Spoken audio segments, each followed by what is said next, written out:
did you respond from this second quarter? About 36 points, you were able to bounce back in the second half. What went right in the second half? Yeah, I mean, I thought we just did a better job of taking their hustle plays away.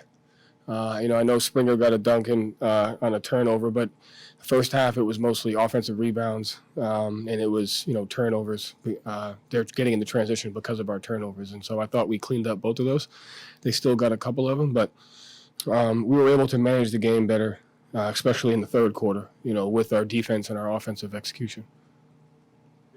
He's not always in a role where he needs to take charge of the offense, but in that fourth quarter, especially early when they cut the lead to 1, he kind of made a bunch of plays just running the show. Mm-hmm. In that moment, are you telling him, Derek, we need you to take over right now? Is that just in the flow? How does that go? I mean, I didn't necessarily say those words, but he kind of knows that. And, I thought because of the matchups and the lineups that we had, his pick and roll efficiency is sky high. And when we can get him into those pick and rolls, especially going to his right hand, it's a good effective play for us. So he's just one of those guys that always shows up and makes the right play. And I thought he made some big time plays to there was 92 to 88 when he went, or something like that, 89-88. And I had thought about calling a timeout, but then he had the ball in his hands, and I felt like if we could run a good set, we can kind of calm it down with execution, and he did that. You talked earlier about Tyrese Maxey, about how when a guy's empowered, that's a powerful thing. Derek White, Drew Holiday, Al Horford, those guys kind of have to minimize themselves sometimes for you guys. Yeah. Tonight, how did they respond? Maybe more of an opportunity with the injury. I mean, it starts with Al, right?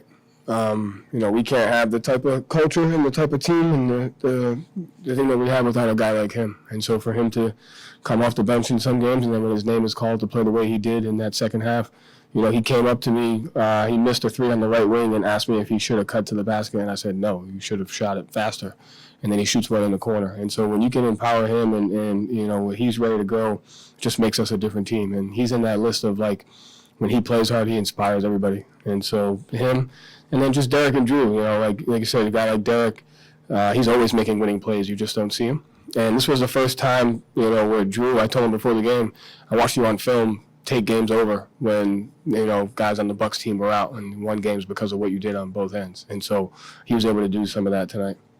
Joe, I know it's not that deep into the season, but this is a big divisional, it's a big rivalry game. Do you feel like it was important for the team's psyche? Do you feel like there was a little more to this win just because it's the Sixers and you both had the same record coming in? Honestly, we're trying to have the same level of intensity every single game. That's the number one goal. And I felt like we've had that in the first 11 games, and we're going to get everybody's best shot regardless of who it is. And so that's our number one goal, is to treat every game like it's the absolute most important thing, and our guys did that tonight. Coach, along those lines, just how encouraging is it that, like you said, how important it is to end quarters on a strong note? You got 2 starters out in the first quarter. You ended the quarter very well with guys off the bench that sometimes don't even get a chance to check into the game.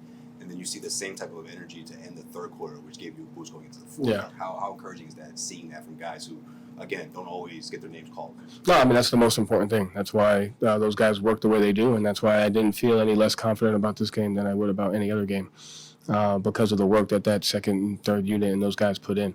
And ending quarters is extremely important, something we talk about every single day. And no matter who's on the floor, we have a responsibility to make sure we end the quarters the right way. And, we did it in the first and the third, but we got to do it, in the second as well. We did it in the fourth, but we got to get it in the second as well. You wanted to get Delano a look to get him one early in this game. What allowed him and Svi to acclimate so smoothly where they haven't played with that regular rotation yet? The work they do every day.